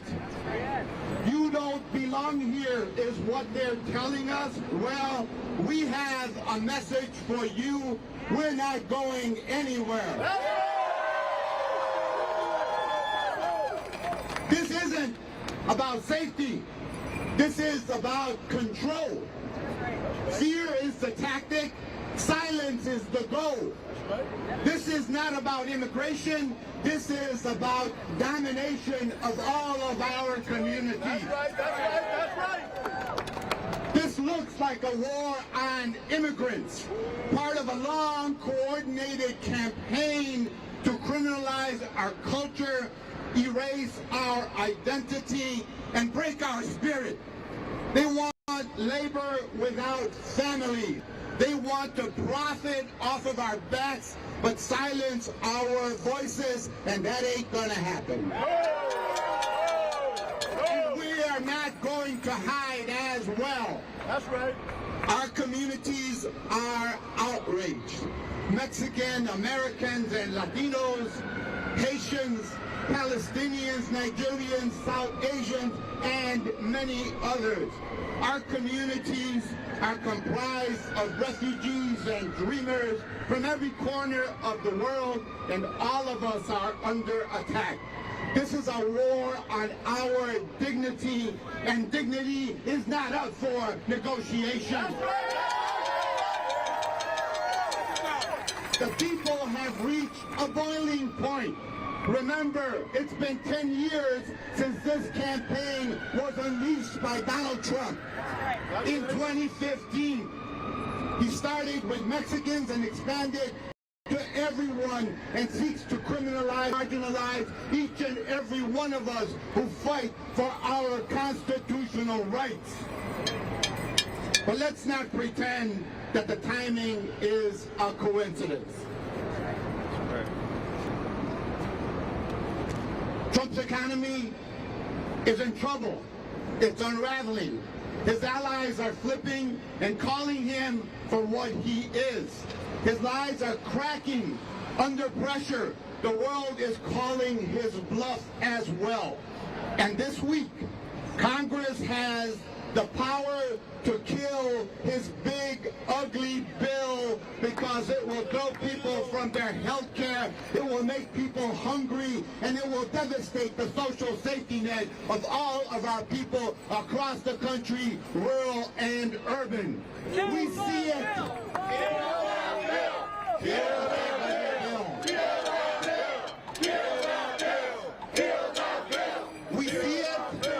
We see it clearly, and we reject it. And we are ready to fight non-violently in mass actions across the land. And until we kill the big ugly bill, we've got to use every budget to dismantle the tool of terror at his disposal. That's why we stand here to say, free David Huerta and all political detainees. Free David! Free David! Free David! Free David! Free David! And I apologize for going over the time. But let us not forget that these raids are about political theater, cruel, armed and violent. They are part of the same pattern we've seen. Silence is the culture, erase the voice, punish the people. Different tactic, same mission. But we're not scared, we're not silent, and we are not going back. So know that you have allies in Congress fighting to protect everyone in our country. Know that we care. Know that we give a damn, and know that we reject any authoritarian measures that seek to take us back, because we ain't going back. We're going forward together as one united people.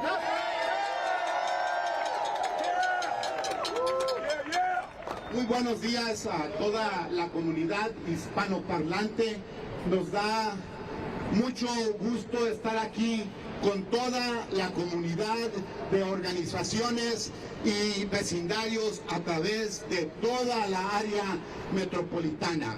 Estamos aquí para repudiar los ataques falsos y calumniosos del presidente Trump y las agencias que ha puesto a su disponibilidad. No seremos intimidados, seguiremos levantando nuestras voces, nos vamos a seguir uniendo y expandiendo nuestros esfuerzos para proteger la Constitución, para asegurar que haya rendimiento de cuentas. You are watching live here on Impact News. Protests taking place in Chicago. Right there is Congressman Jesus Chuy Garcia leading the way with local immigrant rights and advocates speaking at the plaza this morning against ICE and the Trump administration following separate ICE demonstrations and protesters leading to several arrests in Los Angeles over the weekend.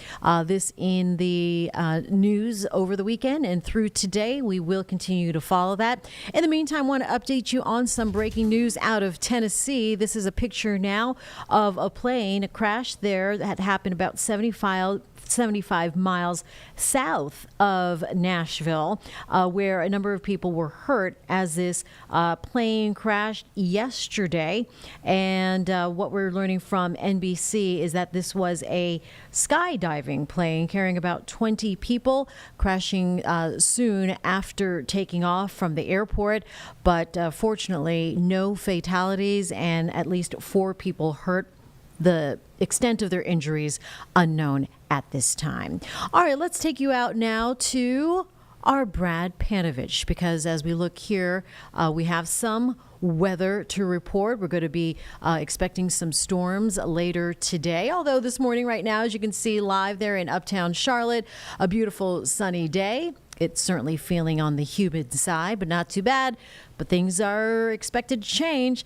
Brad Panovich filing this vlog earlier this morning on today's weather and what we can expect. You're watching Live Impact News on WCNC+.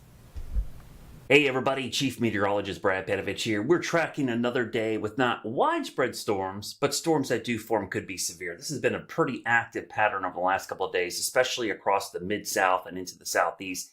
Some storms have gone around the Charlotte area, but we've seen severe weather north, east, south today. A little bit different setup, so we're going to get into this, and it's pretty interesting to see this setup today. I'm going to stop the loop here, and you can see we've got 2 areas of concern. One, we've got a cold front approaching, but we also have what we call an MCV. It's an old thunderstorm complex that's produced its own low pressure and a stalled front. So this could be coming in from this direction, and the cold front's coming in from this direction. Because of that, there's 2 ways we could get severe storms today. One from that front, and then one from that old thunderstorm complex to the south.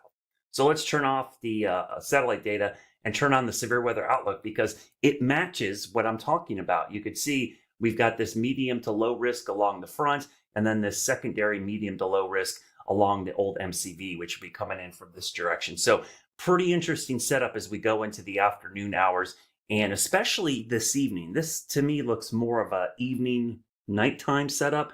I don't think we'll see a lot of storms during the day today. It's going to be evening and after. So we'll get into that detail here as we get into the forecast in a second, but I'll just show you tomorrow this risk begins to shift off to the east, and you still see a low risk as everything, especially as the front pushes out towards the coast. But let's focus on this setup today.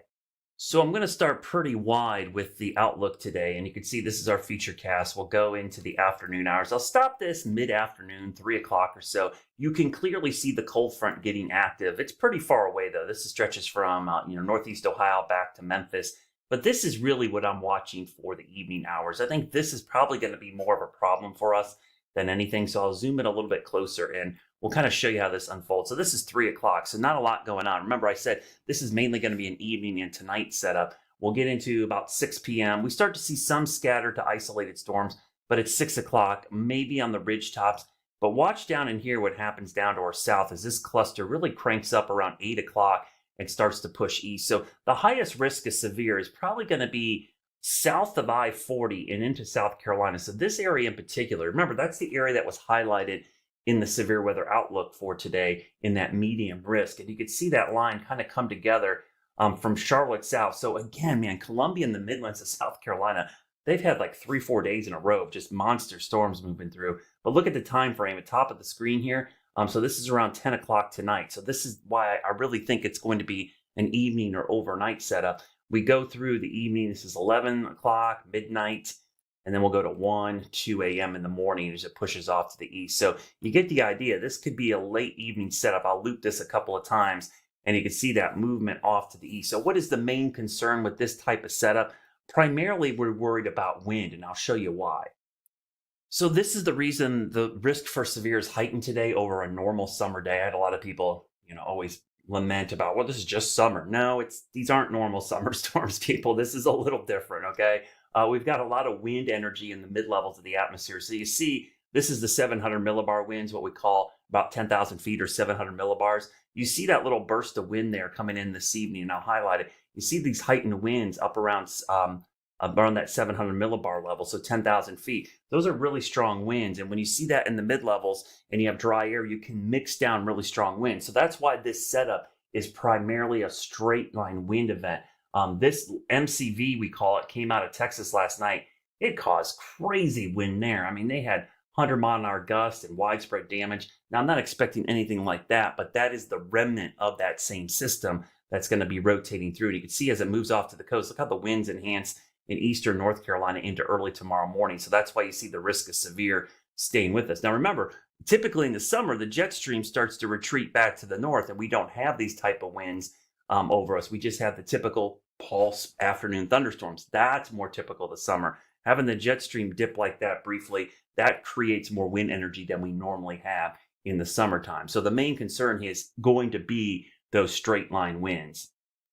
So just to recap, again, there's a risk for strong to severe storms, mainly this evening. It's not going to happen everywhere. That's the one thing I will emphasize, so people still will not understand that this is going to be scattered to isolated severe storms. They're going to be coming in this evening after 5, 6 o'clock into the overnight hours till maybe 2 in the morning. So this loop right here you're seeing runs through 2 a.m. So you get the idea. If I were to give you a specific time, and it's hard to do because it's, we don't know how the storms will unfold, but I really think dinner time and beyond. So 5, 6, 7 o'clock, and then 8, 9, 10 o'clock, they can linger. Highest risk probably to the south, which exactly matches our severe weather outlook. You see the area in orange and yellow. I'll loop this, and this will really kind of highlight. Those are the areas we're watching for severe weather. That's why you see the higher risk from Charlotte south and the lower risk just to the north. So those are the areas we're watching. Of course, things will evolve and change as we get into the afternoon, and we'll have you covered on WCNC and WCNC Plus, and I will post updates throughout the afternoon and evening. Stay safe, stay weather aware, and get ready for some active, severe storms possibly as soon as this evening. And that was our Brad Panovich with the latest for your weather outlook today, as we are going to be a weather alert. Let's go now to our national Overnight, look at weather here on WCNC. Inundating the Lone Star State, where destructive wind gusts reached up to 100 miles per hour. Hail blanketing roads in parts of the state as this monstrous twister touched down near the Texas Panhandle. It all comes after a weekend of dangerous storms sweeping across the South, where they're now blamed for at least one death in Mississippi and another in Georgia. The wind started blowing like crazy and tree parts started going everywhere. The wild weather impacting millions nationwide. From New York City's 7th straight wet weekend to blinding rain in Alabama. Oh, mama. And this confirmed EF1 tornado in DeSoto, Missouri, south of St. Louis. Fire officials say 12 buildings were significantly damaged or destroyed, but thankfully there were no reported casualties. Across the Carolinas, downpours drenched parts of the region, and in Oklahoma, dangerous flooding stranded a big rig, and severe storms tore apart this historic building in McAllister. I think it just took, the wind just pushed it all. And in Tennessee, a sudden storm uprooted the Green family's massive oak tree, sending it crashing into their home directly above their 6-day-old son as his grandmother was rocking him to sleep. I jumped into that room and grabbed him, and then my dad and sister were right behind me and grabbed my mom. Incredibly, everyone walked away with just a few scratches. I mean, it seems like a miracle. Yeah. Absolutely. Today has been, for what could have been like the darkest day of our life, has been filled with joy. And if you were up at midnight, you already know this, but now we know who the Charlotte Checkers will face in the Calder Cup Finals beginning this Friday. They are going to start at home at Bojangles and play Abbotsford. Abbotsford from the Canucks from British Columbia. So East Coast versus West Coast, there you have it, starting on Friday the 13th at 7 p.m. That's when the puck will drop. It's going to be very exciting. Place goes crazy at Bojangles. And Carlene's man is up is totally pumped. So that'll be very exciting. We are going to cheer on the Checkers. So that will be good fun. All right. That starts this weekend. So much happening right now. Want to take you back out to Chicago with Congressman Jesus Chuy Garcia speaking on these ICE protests right now, and they have a live gathering of local immigration advocates and leaders speaking against ICE demonstrations. Here he is again on Live Impact News on WCNC Plus. What are your concerns? Do you see the National Guard possibly coming here if protests continue here? And what do you want Governor Pritzker to do? Well, like Governor Newsom, governors in the targeted states have rejected the need for National Guard or further militarization by the least competent Secretary of Defense in the history of the country, trying to prove that he is big and bad and tough by attacking among the most vulnerable in our society. It is shameful. No military tactics need to be utilized at this time. Governors are resisting the deputization of National Guard, and I wholeheartedly support their decisions. I think they'll continue to point out that all of this is being done under the false guises that there is a national emergency. There never was, and if anyone is responsible for any of the provocateurs and their violent actions, it is the Trump administration, Stephen Miller and Tom Homan, who seek to portray an emergency that does not exist. I've been in touch with members of Congress who represent those communities.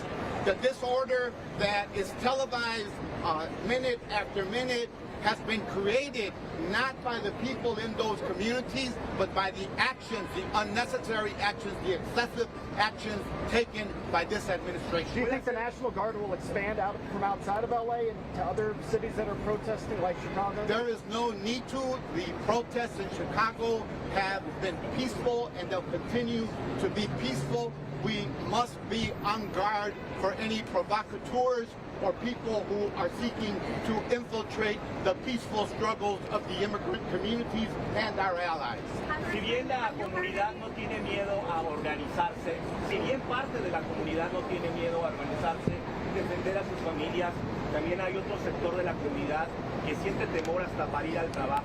En ese sentido, un mensaje generalizado para la comunidad inmigrante de Chicago. Es muy importante reconocer de que toda esta campaña es a sembrar el temor, para quiebrarnos, para quitarnos nuestra identidad. Hay que examinar nuestra historia. Chicago ha sido un líder en la protección de los inmigrantes. Este año marcamos los 40 años cuando el aquel entonces alcalde Washington declaró a Chicago una ciudad que da la bienvenida a todos los inmigrantes. Por ello es tan importante que resistamos, que ejercemos nuestros derechos constitucionales. No han sido suspendidos, siguen vigentes, protegen a todo mundo, y es importante que comunidades de base, iglesias, grupos deportistas, todo mundo tiene un papel que jugar. Hoy vamos a ver a los estudiantes en las escuelas de Los Ángeles. Hay que les resistir porque se sienten agredidos y saben que lo que está en la balanza. As you are watching here on Live Impact News on WCNC Plus, obviously Congressman Jesus Garcia speaking to media there, taking questions right now and answering one of the Spanish-speaking stations. Let's go ahead and continue to listen here live as he pretty much wrapped up his response there. Exacto, pero para que no escale de una forma tan violenta, ¿cuál sería su reacción a la comunidad en caso de que llegase el gobierno federal a activar la Guardia Nacional aquí en Illinois? La activación de la guardia es innecesaria. We'll go ahead and switch gears and take you back out to Dedham, Massachusetts with the Karen Reed retrial that's underway. Get you caught up here. This witness, Daniel Wolf, is a reconstruction expert. He took the stand Friday as he continues his testimony for the defense's side for Karen Reed. Difference to you if you push a hybrid arm as opposed to a human arm? Yes. When you push a human arm, it indents, yes? Correct. And so if you push with cloth on, the cloth indents, yes? Correct. Which creates an easier, tear in the fabric with less force if you can push in as opposed to a hard arm. Would you agree or disagree with that? I would agree with that.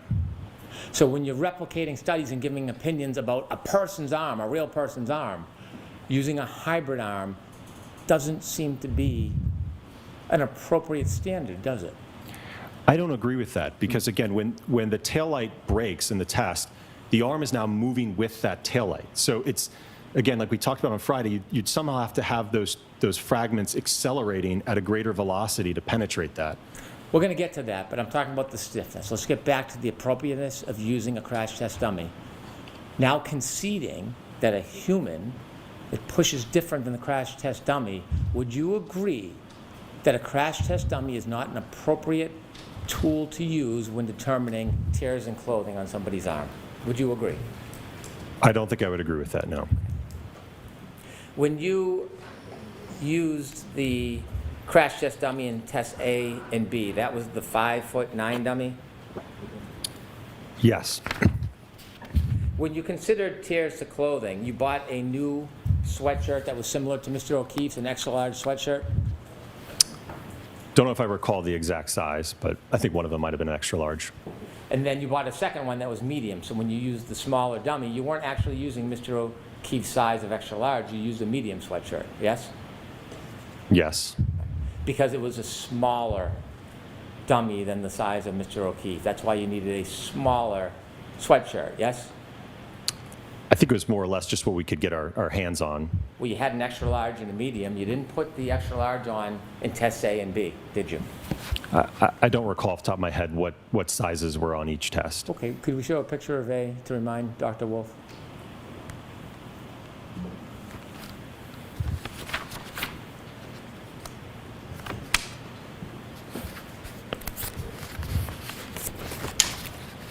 And while she's pulling that up, is there a difference between, so see that towel that's blue? You see that's medium? Yes. So the blue ones that you use for test A and B, correct? Correct. The smaller crash test dummy than Mr. O'Keefe, the 5'9" crash test dummy, yes? Correct. And then when you used Randy and brought him into the scene, you used the extra large, the gray one. Correct. Right, so you used a different one because it was a smaller anatomical doll than the size of Mr. O'Keefe, yes? We used different sizes. The material blend was the same. This was new. Correct. The extra large you put on Randy was new. Correct. Did you consider the wear and tear on Mr. O'Keefe's sweatshirt, the extra large sweatshirt he was wearing that night? The wear and tear? Yes, the wear and tear. No. Did you ever consider the differences between a brand new sweatshirt and one that had been worn? No. Had you ever had clothing, sweatshirt you used repeatedly, maybe put in the dryer, wears it down? Sometimes you can get holes more easily. Did you do any type of analysis on that whatsoever? No, I know a lot of it. Any type of analysis whatsoever on the age or whether it's stretched the same, anything like that? No. No variables whatsoever on the sweater, did you? No. Okay.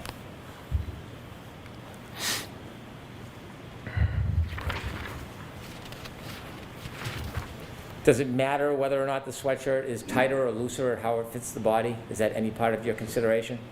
No. Have you ever done testing like this before for clothing? In terms of impacting a taillight? Yes. No. So this is the first time ever that you've done this type of analysis and offered an opinion in front of a jury on this? Specific to impacting an arm with a taillight, yes. Before you decided to come in and give an opinion, did you take any study or look at any journals on fabrics? No. Did you consider any of the variables that one would want to consider regarding fabrics before you came in and gave this opinion? No. Did it concern you when you were coming in to give a professional opinion about something you've never done before, whether or not you were studied in the area before you did it? Well, I think I relayed my observations from the test, right? I certainly explained how we set up the arm, how the arm was closed. You all obviously saw the impact testing to the arm, so I'm relaying my observations from the test that we did. Did it concern you that you were coming in to give an opinion on something you have never done before, and that you did absolutely no study on fabrics or any of other people's analysis on fabrics in cutting? Did that concern you? No. So you were comfortable just coming in with no experience in this whatsoever, without even studying or doing any research? You were comfortable to come in and just throw out an opinion? No, again, and Dr. Rentschler is going to address part of this. Again, we worked as a team, so there's a synergy between the two of us. Well, putting aside the synergy, you're the one on the stand under oath, yep? Correct. You're the one testifying, giving opinions to this jury, yes? Yes. You're the one asking them to rely on your experience and training, true? Correct. You're the one asking them to rely on your judgment and your effort to be accurate, yes? Yes. So when you give the opinion, you have a personal responsibility to support that opinion. Putting aside Dr. Welcher or Dr. Rentschler, you have a responsibility for your opinion, don't you? I would generally agree with that, yes. Generally? Yes. Well, when wouldn't you? When would it not be general? Don't you have an obligation every single time you take the stand and give an opinion to be supported, valued, vetted? Yes, and again, Dr. Rentschler is addressing those abrasions and lacerations, which certainly correspond to the material. Right. But you didn't wait for Dr. Rentschler. You offered a number of opinions to this jury. You personally, under your name, you came in and presented yourself as an expert in this subject. You, didn't you? Correct. So putting aside Dr. Rentschler, his opinions, do you stand behind your opinions? Yes. Okay. And you do that despite the fact you've done no study, no research, haven't vetted, and have no authority whatsoever? Yes.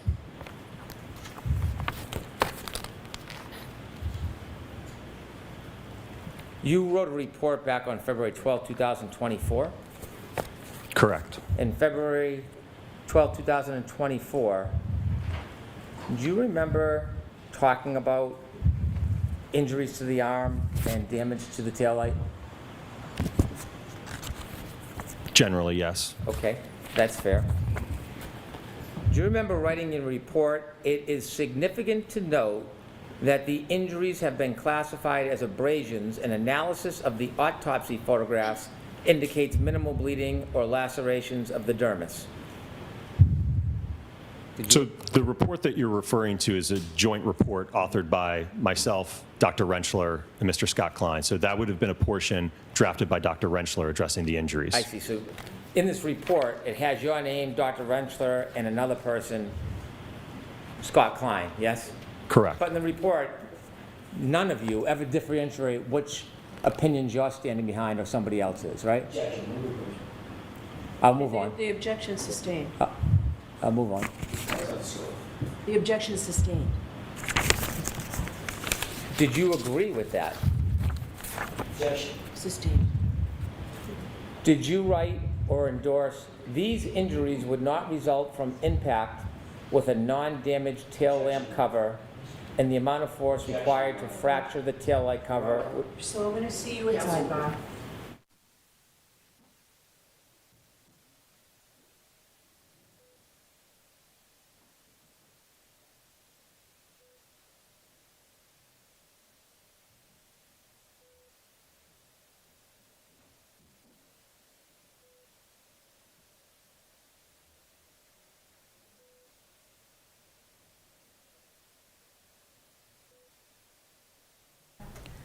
All right, it looks like they are going to a brief sidebar there. So as they await for the trial to continue, let's get you caught up with what's happening in the Mideast between Israel and Hamas. This latest story from NBC here on Live Impact News. Please sound the alarm. Today, a high-profile interception on the high seas. Please go to your places. Ditch their phones. As the Israeli Navy took command of a ship full of activists, including celebrity climate campaigner Greta Thunberg. As their ship, the Madeleine, tried to approach the Gaza Strip to break Israel's years-long blockade. Israel's foreign ministry said the group was safe and unharmed, but, quote, the show is over. The yacht, operated by the pro-Palestinian Freedom Flotilla Coalition, had intended to make a symbolic delivery of humanitarian aid to the Gaza Strip, in protest over Israel having severed aid for nearly 3 months, which aid agencies had said pushed the enclave to the brink of starvation. The group had expected to be stopped. If you see this video, we have been intercepted and kidnapped in international waters. Israel derisively described the flotilla as a selfie yacht carrying celebrities.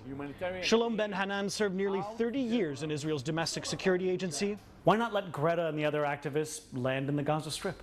You can't do it, that you are in a war and you let some people who live on provocations to make their provocations in the middle of a campaign. Israel's foreign minister said the ship was being towed to Israel's port of Ashdod, where the defense minister had asked the activists be shown videos of Hamas's October 7th attack before sending them back to their home countries.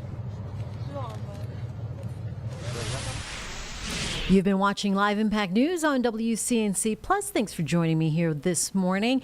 As we come up on 11 o'clock at 12:30, I will be back because Nick Sturdivant is off. We're going to talk about more weather because we do have some severe weather and we want you to be weather alert later on tonight. So that coverage in full will start at 6:30 tonight. In the meantime, we'll have our Becca Birdsall here in the Live Impact studio and leave you with a picture now of what's happening across the country.